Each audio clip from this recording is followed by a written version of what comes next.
નમસ્કાર, હું છું પ્રિયા અને તમે જોઈ રહ્યા છો જનતા કી જાણકારી ન્યૂઝ।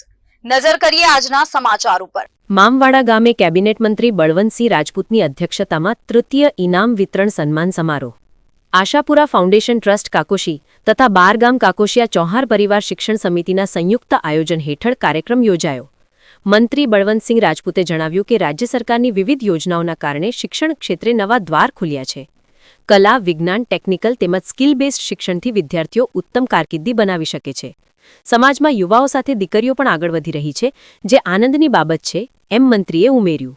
સન્માન સમારોહ બાદ મામવાડા સરપંચ બળદેવસિંહ ચેહાજી દ્વારા મંત્રીનું સાકરતુલા કરવામાં આવ્યું। કાર્યક્રમમાં એપીએમસી ચેરમેન વિષ્ણુભાઈ પટેલ, આગેવાનો, ટ્રસ્ટના હોદ્દેદારો તથા ગ્રામજનો મોટી સંખ્યામાં ઉપસ્થિત રહ્યા। રિપોર્ટ અનિલ રામાનુજ, રાધનપુર।